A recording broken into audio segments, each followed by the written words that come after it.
إن الذين فرقوا دينهم وكانوا شيعا لست منهم في شيء. Those who will divide their religion into sects, or you the Prophet, you have nothing to do with them. Islam does not recognize sectarian differences. Islam is one. إن هذه أمتكم أمة واحدة وأنا ربكم فاعبدون. This nation is one. So how about organizations? In a part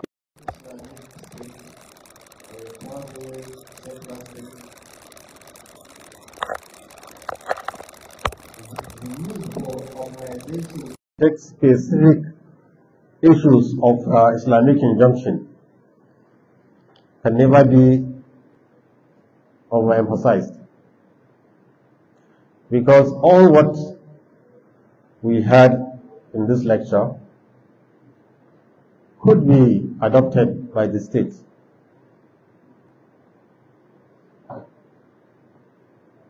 And if the state is doing what it's supposed to do, we may not need non-governmental organizations. But when we have quasi-Islamic states or quasi-secular states, the role that non-governmental organizations can do can take piecemeal things that are very relevant and specialized and form an organization. Then this tallies with Allah, what Allah said in the Quran, وَتَعَاوَنُوا عَلَى الْبِرِّ وَالتَّقْوَى وَلَا تَعَاوَنُوا عَلَى الْإِثْمِ وَالْعُدْوَانِ. We should also cooperate in what is birr, righteousness, taqwa and piety. But you should never cooperate in something that is sinful and something that is leads to transgression and adwan. So Islamic organization in this context we are talking about is very vital and very important. Now we have organizations that deal with health issues like what we are here now.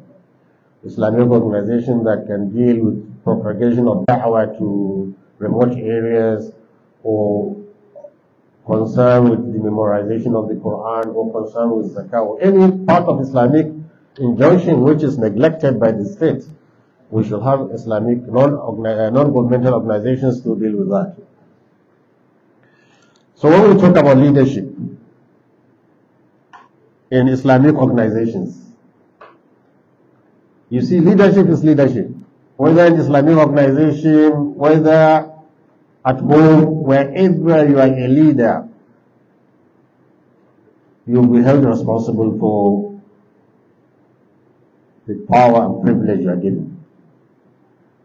In the popular hadith of the Prophet ﷺ, كُلُّكُمْ رَاعٍ وَكُلُّكُمْ مَسْئُولٌ عَنْ رَعِيَّتِهِ. Every one of you is a leader or is a shepherd, and everybody will be responsible and accountable in front of Allah on the day of judgment on what he is given to lead.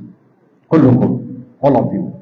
Al-Imam Ra'in, وَهُوَ مَسْئُولٌ عَنْ رَعِيَّتِهِ, the leader. Al-Rajlu Ra'in fi ahlihi, the man is a leader of his family. وَالْمَرْأَةُ fi bayti zawjiha ra'iya, she is also a leader. وَالْخَادِمْ فِي مَالِ سَيِّدِهِ, Khadim means the servant. All civil servants, every civil servant, every desk, on the day of judgment you'll be asked. And when the hadith says فِي مَالِ سَيِّدِهِ, in the money of his, now we are talking about people's money, people's budget. Whatever you do, you will be held accountable and responsible for whatever you do.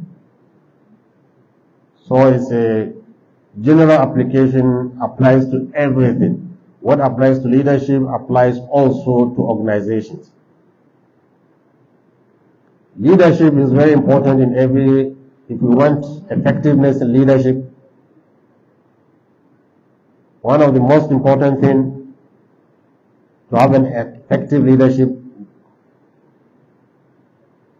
Here I will not talk about faith, because we can see good leadership qualities in even non-believers if they stick to all these qualities.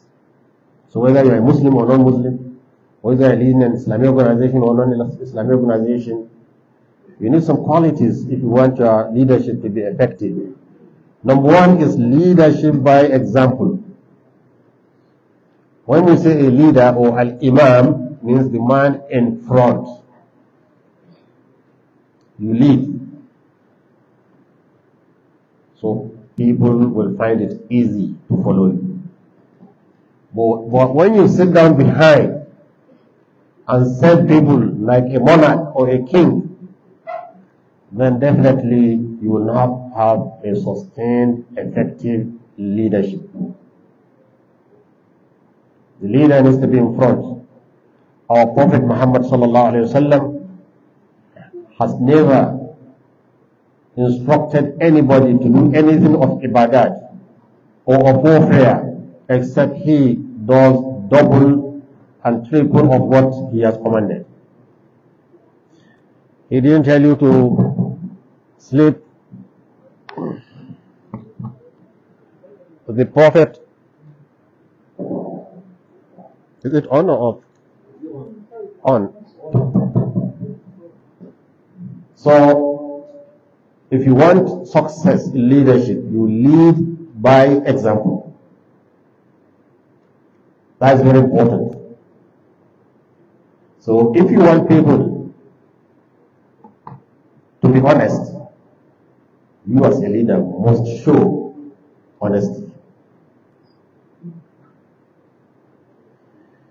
If you want people to stop extravagancy, you have to show modesty. Whatever you want people to do, you have to be in front. And this is the example of our Prophet, who is considered by even non-Muslims as the greatest human being, who has the greatest impact on humanity. Sallallahu alayhi wa sallam. So leading by example.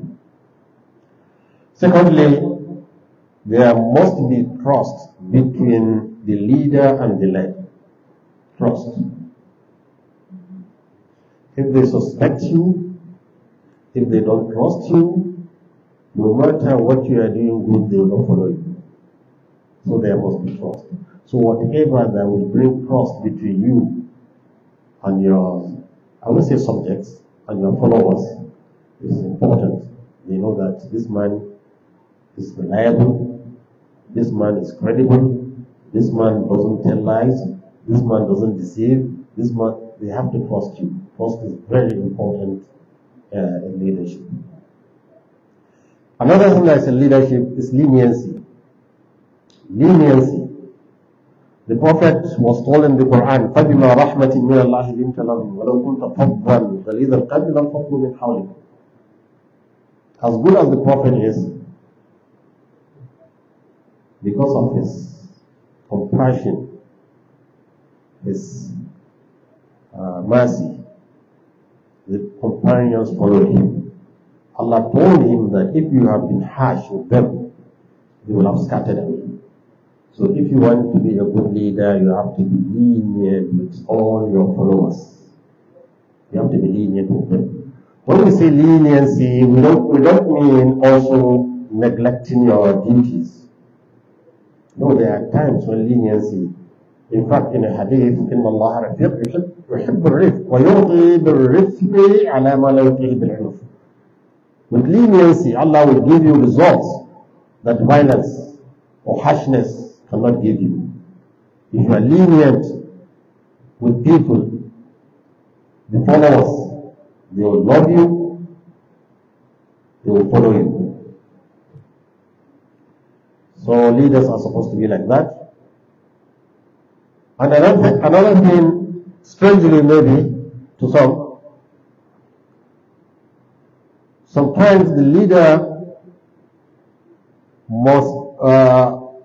must display foolishness.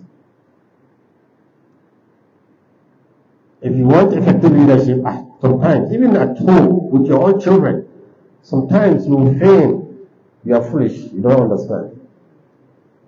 That's why an Arab poet was saying, ليس الغبي بسيد في قومه لكن سيد قومه المتغابي. A foolish man, a truly foolish man can never be a leader. But whoever is a leader must feign foolishness. Sometimes you will have to put your head away as if you have not seen something. If you say you have to be cheeky about